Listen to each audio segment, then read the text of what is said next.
You know, being down here in the 3D matrix is kind of like a person who's been abused for years. They kind of just get used to it, you know.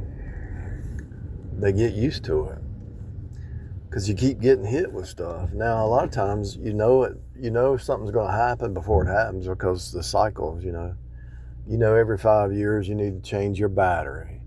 You know, you got to change your tires. You know this person, you've dealt with them so long, you've worked with them, you know what they're going to say. A lot of stuff you can avoid, but some stuff you can't avoid. And you just get used to it being down here. And it's like, okay, your roof started leaking. Okay, I just got to get up there and fix it.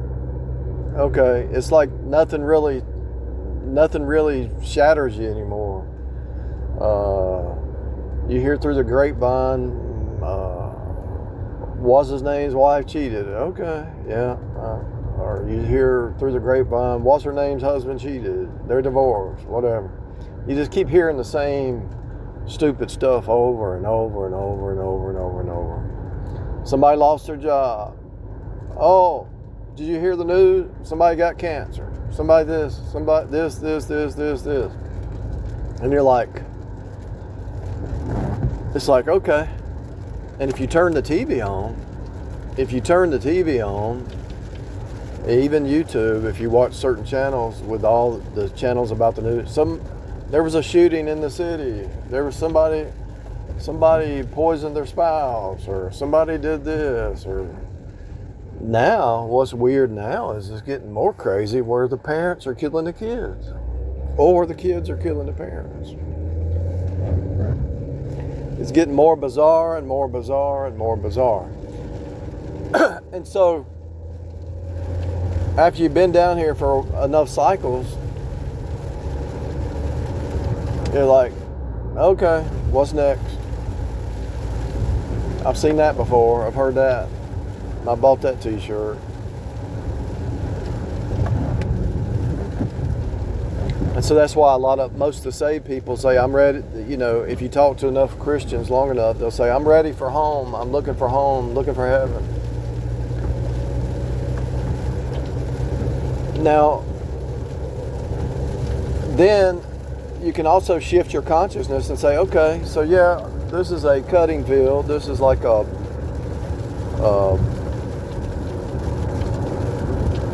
training program that you really get cut, like the movie The Matrix, you know, Neo in The Matrix. Those who wake up, if you really look back at the movie The Matrix, the ones who wake up are the ones who get persecuted. Agent Smith has to persecute the ones waking up because they don't want people to wake up. If you unfold that movie, or any movie really, Live, Die, Repeat, Groundhog Day,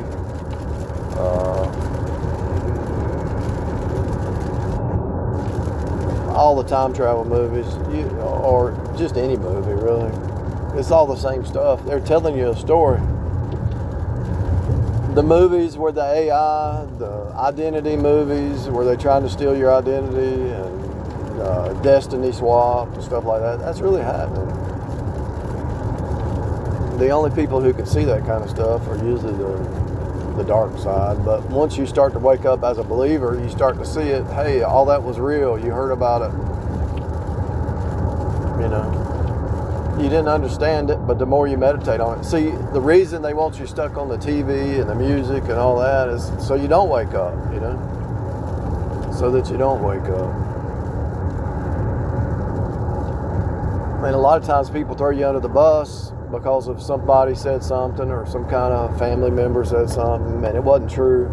They throw you under the bus because somebody said something or tried to impress something and it wasn't even real. Your best friend threw you under the bus because of what somebody else said. I got a policeman behind me again, just like yesterday. Same bat cave, Same bat time. Policeman, state trooper behind me again on the same street, on the same highway at the same time. Same bat city, same bat time, same bat whatever. And so everything that happens to you is happening to everybody else. They're just going through the cycles at a different time. Some people go through it early in life, some people go through it later in life. And it is what it is. Some people escape a lot of it, or some people just don't let it bother them. And some people learn to not let it bother them. You know, I used to let things bother me, and then I just learned to roll with the punches. And I worship God, not humans. Let God be true and every man a liar. And put no confidence in man, but put confidence in God, you know. And so sometimes you have alliances that last a year or 5 years or 10 years or 20 years. Sometimes you have alliances that last 6 months or a year. And sometimes your worst enemy becomes your best friend. And sometimes your best friend ever becomes your worst enemy. I mean, that's just what life is down here. It's ridiculous. It's insanity. It's insane. And so I learned early on, I mean, it could be family members that throw you under the bus, throw you in jail. I mean, there could be somebody doing some criminal stuff trying to pin it on you, and you don't even know what's happening. The Holy Spirit a lot of times will tell you to get out, move, go away, whatever. But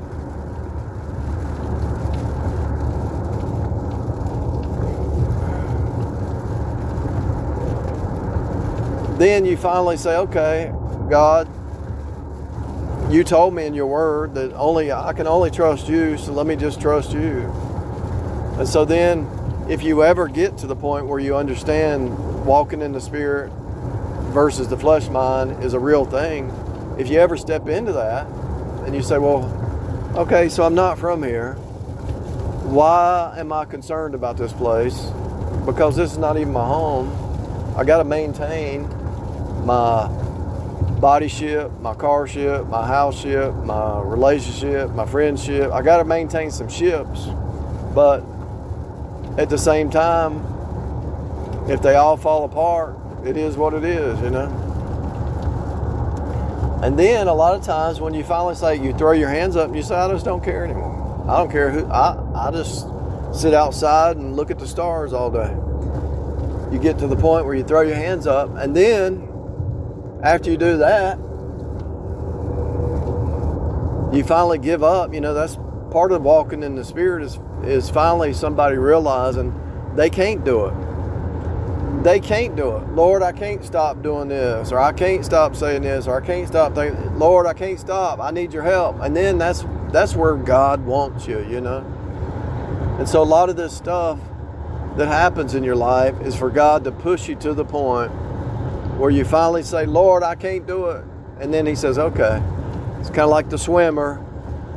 The swimmer's out there drowning, and the swimmer's trying to move their arms and all, and if you try to rescue them while they keep trying, you can't rescue them. But when they finally go under one time, and they finally give up and say, I'm dead, I'll just drown, then you grab hold of them, and then you can save them, you know.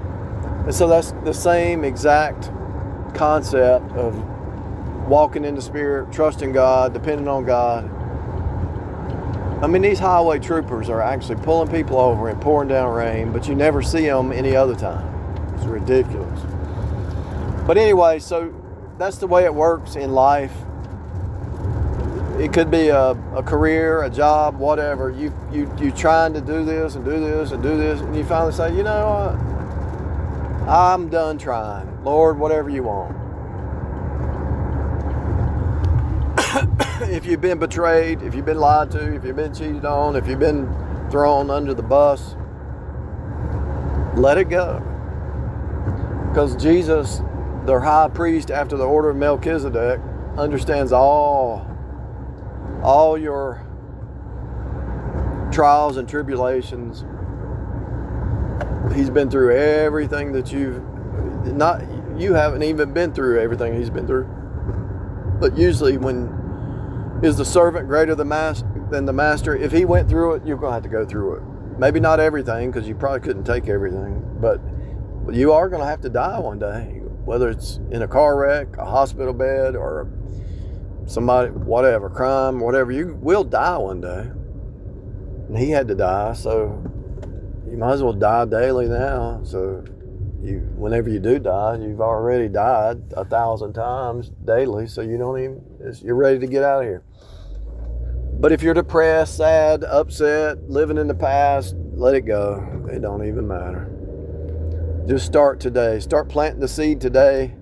You've learned your lessons. Some lessons are blessings. Some lessons are just lessons. So you've learned your lessons. Let it go. And start fresh today. Plant seeds today. Whatever you want to do, whether it's health, wealth, spirituality, whatever, plant those seeds today. And watch what happens, because anytime you plant a seed, you're going to have a harvest. So plant the good seed. Somebody said, you reap what you sow, so you better sow what you want to reap. And that's the truth. So start sowing the seed today, and it will appear tomorrow, a week from now, a year. Plant the seed that you want, and it will harvest. It has to. It's part of this game down here, the system, the reproduction system. It's a reproduction system. Be fruitful and multiply. Plant the seeds you want. Everybody says, what's that word they use? I'm going to manifest. Well, just start. The farmer manifests. Become a spiritual farmer. If the farmer can plant watermelon so you can get watermelon, you can plant whatever seeds you want, and you're going to get the harvest. Period. Who cares? Who cares about the past? Paul said, forgetting those things behind, press on. It don't even matter. Don't live in the past. That's everybody's problem. They always live in the past. The youngins out here, they're going to have to learn these lessons the hard way, just like you are. So actually, you could actually if you had some hard experiences, you could actually write a book. And you could use AI to write the book and probably make $1 million and sell and retire and live at the beach and chill all day. But then that would get old, because you're not helping. If you're down here, you're here to serve. The whole purpose of being here is to serve one another, love one another. The revelation I had yesterday, I thought, well, Lord, everything's a repeat. Everything's just repeating. Every conversation, every experience is all repeating. So what does that mean? And it's almost like he gave me in my spirit, well, okay. It's a worship service. Serve one another. Hang out with the people you like. If you love somebody, hang out with them. Hang out with the people that have your back, knowing that they might not always, but hang out with the ones that you enjoy being around, because you don't enjoy being around everybody. Just hang out with the ones you can chill with, And the biggest thing is being genuine. Don't let them steal your soul. The whole system, the corporate dead system, is trying to make you into a copy. The psychopath's trying to make you into a copy. The narcissist is trying to make you into a copy. The devil's trying to make you into a copy. But if you're saved, God he's making you into a copy of Jesus. And when Jesus walked the earth, he didn't live in the past. He lived in the now. He knew the past. He knew the past experiences, and you build upon it. Sometimes you burn it all down and rebuild it. Sometimes you tear everything down and rebuild it, because if you try to rebuild something that's moldy and mildew and corrupted, you're just building on junk. So just tear the whole thing down sometime and just rebuild. I do that like every 2 or 3 years. I just tear it all down and rebuild whatever it is. And I'm talking about allegorically. I'm not talking about physically. I'm talking about mentally, spiritually, psychologically. Just tear the whole construct down. And look, maybe you were wrong. Maybe your whole worldview was wrong. Rip it apart. Tear it all apart and start over. It's okay. The problem I saw with a lot of people through the years is they went down a path of anti-truth, and they didn't want to go back to the beginning of the path, and that path took them down a wrong path, and instead of going back to where they started, they stayed down the wrong path. And all they had to do is back up and go back to the first works, the first love, the beginning, and start a new path. And, start fresh. Rip it all apart, tear it apart, break it down, start over. It's okay. You wash your clothes every day, don't you? So wash your soul, wash your spirit, wash your whole worldview, and get a new worldview if you have to. Or just build to replace the bad. Let's say it's a house and you got some bad 2x4s. Just replace the bad 2x4s. Don't be surprised if you have to renovate a house or something, that you don't have to do it to your own soul and your own spirit and your own mind. Renovation is a good thing. That's what this place is. God is recreating all the time. He's rebuilding all the time.